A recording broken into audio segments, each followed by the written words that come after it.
नमस्कार, आप देख रहे हैं टीएफडी इंडिया न्यूज 24। मैं हूं सार्थक एंड आज हमारे साथ जुड़े हैं श्याम गिरी जी। नमस्कार सर। नमस्कार सार्थक। जी सर, मेरा पहला क्वेश्चन है आपसे। इंडिया गठबंधन को तोड़ने की कोशिश है या फिर क्षेत्रीय दल इंडिया के बिक गए, अकेली कांग्रेस कैसे सामना करेगी?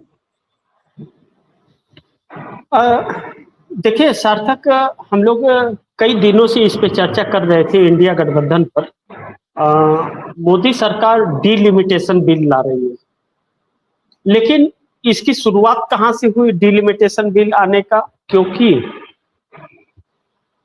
अप्रैल महीने में डीलिमिटेशन बिल आया था और वह बिल पास नहीं हुआ। बिल फेल हो गया पार्लियामेंट के अंदर। उसके लिए विशेष सत्र बुलाया गया था। फिर इस सरकार ने बंगाल जीता, टीएमसी को तोड़ लिया, उद्धव ठाकरे की पार्टी को तोड़ लिया, 26 सांसद इंडिया गठबंधन के तोड़ लिए। अब इसलिए चर्चा तब गर्म और हो गया जब चंद्रबाबू नायडू ने इंडियन एक्सप्रेस को दिए एक इंटरव्यू में यह कहा कि पार्लियामेंट सेशन के दौरान डीलिमिटेशन बिल आएगा और 50% के साथ आएगा, यानी कि जिस राज्य में जितनी सीटें हैं उसकी आधी और बढ़ जाएंगी सीटें। अगर 20 सीट है तो 30 हो जाएगा, 40 है तो 60 हो जाएगा। इस तरह से उन्होंने उसमें कहा था अपने उल्लेख में। तब से इसकी चर्चा हो गई। लेकिन जब टीएमसी टूट गई और उद्धव ठाकरे की शिवसेना टूट गई, तब इस बात पर और भी गौर और विश्वास होने लगा कि डीलिमिटेशन बिल के लिए 362 सांसदों की जरूरत पड़ती है और यह सरकार 362 की तरफ बढ़ रही है। इसका मतलब डीलिमिटेशन बिल आएगा, इरादे यही है इसके। इससे समझ आ गया सबको। अब जिस टीएमसी के 20 सांसदों को मान्यता नहीं मिलना था एनसीपीआई में, जिस पार्टी ने चुनाव लड़ा ही नहीं 2024 लोकसभा चुनाव का, जिसका कोई प्रतिनिधित्व भी नहीं है पार्लियामेंट के अंदर, उस पार्टी को मान्यता मिल जाना पहले तो यही सवालों के घेरे में कैसे मान्यता मिल गया। यानी कि संविधान और लोकतंत्र की कोई कीमत नहीं रही। जो मोदी सरकार चाहती है वही कानून है और वही नियम है। यानी कि परिभाषा लोकतंत्र का बदल गया है, संविधान का परिभाषा बदल गया, पहली चीज। इससे इस सरकार के मंशा का उजागर होता है। दूसरा बड़ी महत्वपूर्ण बिंदु यह है कि इंडिया गठबंधन के अंदर 240 सांसद थे, 26 टूट गए। 26 टूटने के बाद में 114 बचते हैं और 214 बचते हैं। 22 डीएमके अलग हो गई। अब डीएमके के 22 सांसदों के साथ भी कंप्रोमाइज हो गया। जो डीलिमिटेशन बिल को लेकर के आंदोलन कर रही थी कि यह बिल साउथ के लिए बहुत घातक है, उसी बिल का समर्थन करने के लिए कंप्रोमाइज कर दिया कि शर्तों पर हम सरकार को समर्थन करेंगे। ऐसा बोल रही है कि शर्तों पर समर्थन करेंगे। शर्तों पर समर्थन करने का मतलब है जिस बिल का समर्थन करेंगे उस बिल के बेवत में पैसे लेगी। 100 करोड़, 50 करोड़, 200 करोड़, 500 करोड़ अपना लेगी, जैसे हिसाब है। यानी कि वह पैसे पे बिक गई, इसका मतलब है। आज इस बात पर और भी विश्वास तब हो गया जब शरद पवार की पार्टी के 8 सांसद और 10 विधायक, उनकी पार्टी के कहा यह जाने लगा कि वह एनडीए को सपोर्ट करेंगे। दोनों एनसीपी जो टूटी हुई है, एक एनडीए के साथ है और एक इंडिया के साथ थी। शरद पवार की इंडिया के साथ थी, सुनेत्रा पवार की एनडीए के साथ थी, जो महाराष्ट्र में उनको देवेंद्र फडणवीस सरकार को समर्थन दे रही है और सुनेत्रा पवार डिप्टी सीएम है इस वक्त।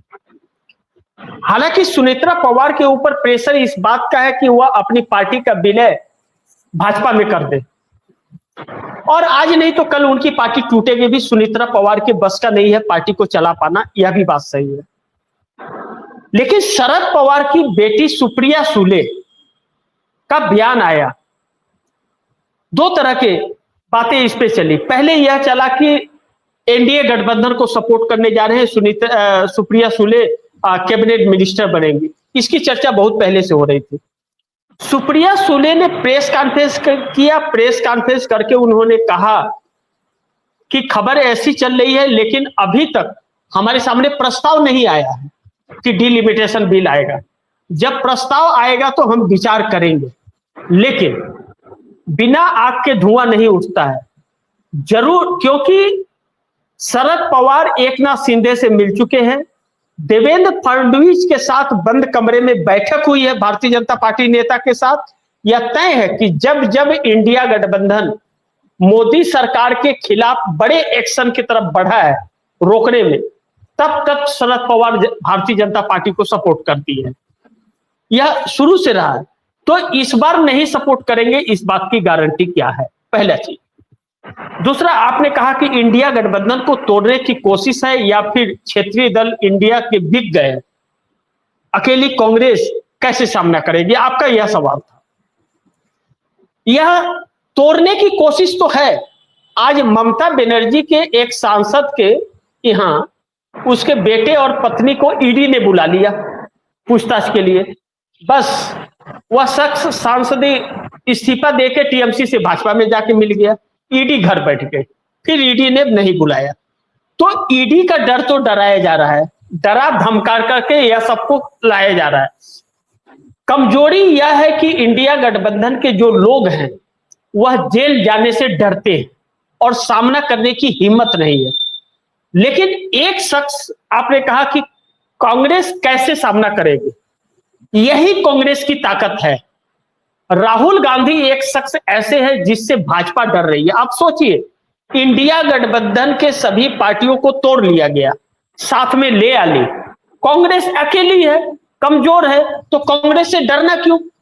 देहरादून में 17 जुलाई को राहुल गांधी का छात्रों के साथ संवाद है। 2.5 लाख छात्रों ने रजिस्ट्रेशन किया है। देहरादून के परेड ग्राउंड में किराए पर कांग्रेस ने लिया था 15 तारीख से लेकर 17 तारीख के लिए 65,000 रुपया जिसका किराया है, उसका 1,77,000 रुपया नगर निगम वाले ने लिया।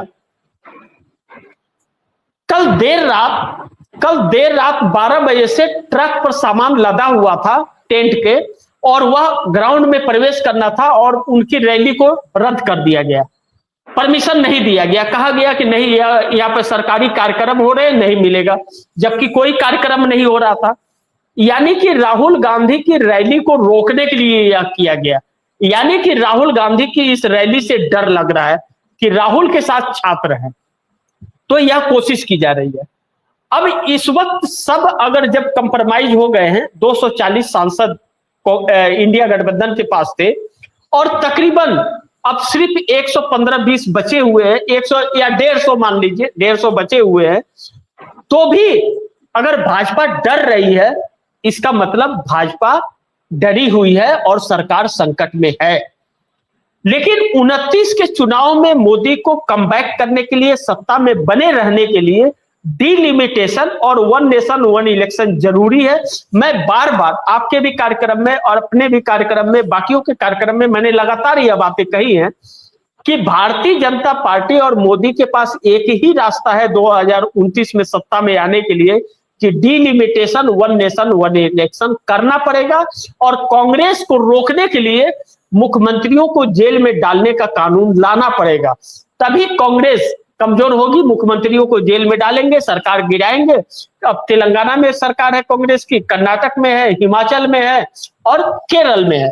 इसके अलावा और कोई रास्ता नहीं है। कांग्रेस झुक रही नहीं है और कांग्रेस के पास रास्ते बहुत हैं।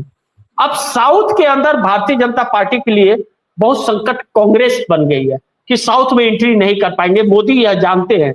इसलिए हिंदी भाषी जगहों के लिए मोदी षड्यंत्र कर रहे हैं, इस देश के साथ षड्यंत्र कर रहे हैं। पहले वोटर लिस्ट से करोड़ों लोगों के नाम काटे, अब युवाओं के नाम काट रहे हैं।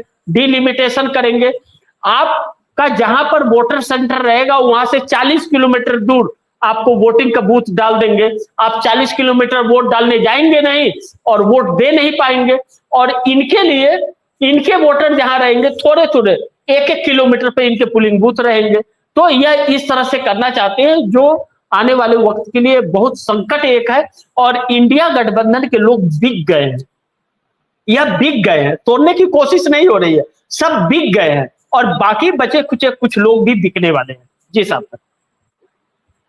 जी मेरा दूसरा क्वेश्चन है, परिसीमन इतना जरूरी है कि भाजपा पूरे विपक्ष को खरीद कर बिल पास करना चाहती है, या फिर भाजपा का इरादा कुछ और है?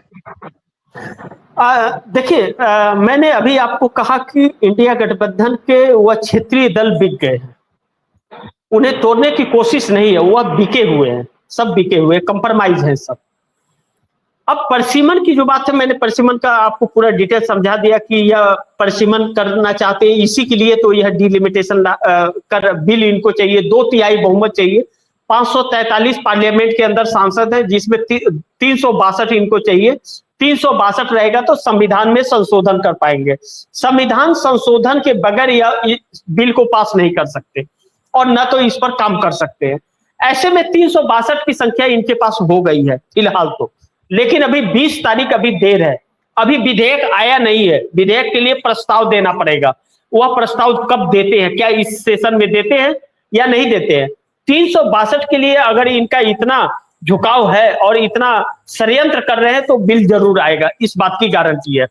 दूसरा, भाजपा पूरे विपक्ष को खरीद करके यह बिल पास करना चाहती है। मैंने आपको कहा कि भाजपा यह जानती है, मोदी और शाह जानते हैं कि मोदी को कोई वोट नहीं करेगा, और यह राहुल गांधी ने 8 जून को इंडिया गठबंधन की बैठक में कह दिया कि विपक्ष जीत रहा है लेकिन चुनाव आयोग जीतने नहीं दे रहा है। एक ही रास्ता है, सड़क पर सब कोई निकल आओ और जनता के साथ सड़क पर इनके लिए चुनौती बनो, तभी कुछ होगा, नहीं तो कुछ नहीं होगा।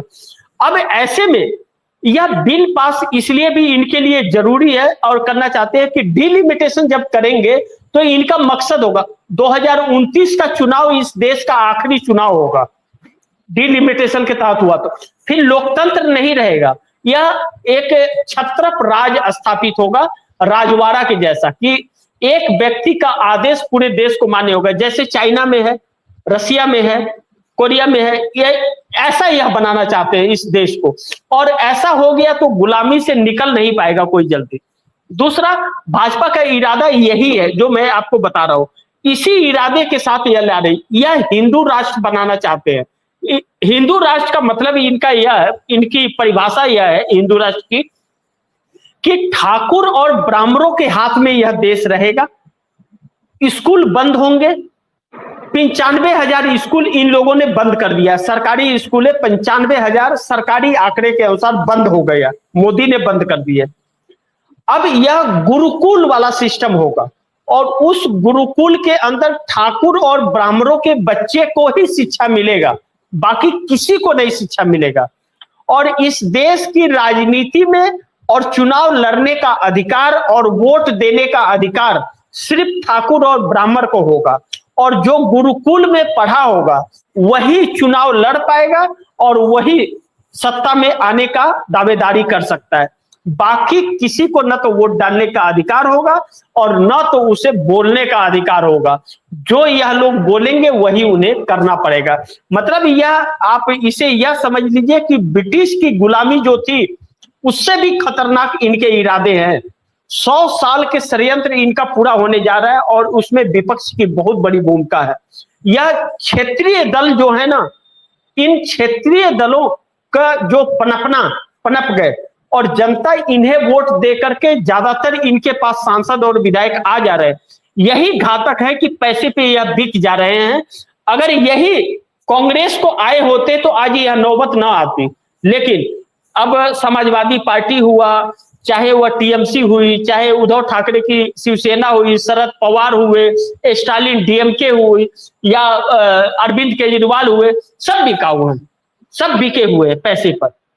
तो यह इस देश के लिए बहुत घातक है। इन लोगों को नहीं मिलता तो आज इस सरकार की हिम्मत नहीं होती, लेकिन फिर भी 99 सांसद कांग्रेस के पास हैं, लेकिन उन 99 सांसदों से इन्हें डर लगता है और उन्हें रैली करने की इजाजत नहीं दी जा रही है।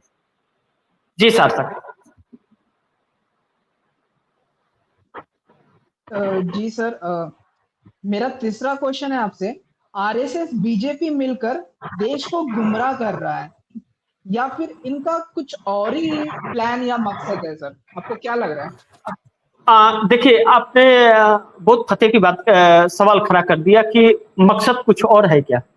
इनका मकसद ही है, यह गुमराह जो कर रहे हैं, कहते हैं, बुजुर्ग कहते थे कि एक आपस में लोगों के फूट डाल दो और फूट डाल करके अपना मकसद पूरा कर लो।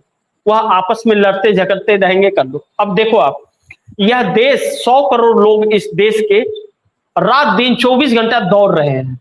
कभी नोटबंदी के लाइन में लग गए, कभी कोरोना में गैस के ऑक्सीजन के लिए लग गए, कभी जीएसटी में लग गए, कभी आधार कार्ड, कभी वोटर कार्ड, कभी कुछ कभी कुछ, कभी नागरिकता प्रमाणित करो, कभी बर्थ सर्टिफिकेट बनाओ, कभी मम्मी पापा का वोटर लिस्ट में नाम ढूंढो। यह दौड़ा रहे हैं, सबको सबको दौड़ा रहे हैं। यह यानी कि गुमराह कर रहे हैं।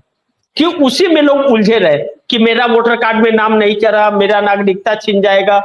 उसके बाद इन लोगों ने राशन कार्ड बंद करना शुरू कर दिया, उसके लिए लोग दौड़ने लगे।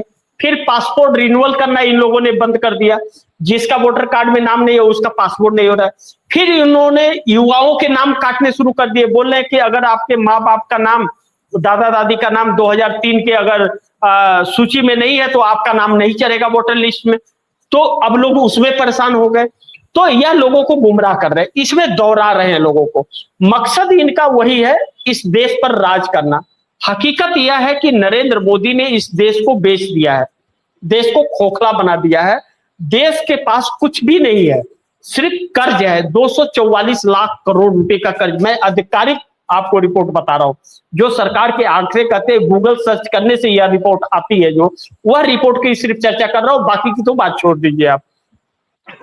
अब आप यह देख लीजिए कि state bank of India, Punjab national bank और कैनरा बैंक, इन तीनों को एक साथ मर्ज करने वाले हैं। या इनका सारा प्रोग्राम तय हो चुका, तीनों को एक साथ मर्ज कर देंगे। मर्ज करने के बाद जो यह नेता लोग लोन लिए हुए हैं या उद्योगपति लोन लिए हुए हैं, वह राइट अप कर देंगे। राइट अप करके तीनों को एक करके तीनों के बेनिफिट को बेनिफिट दिखा देंगे, कर्ज को खत्म कर देंगे।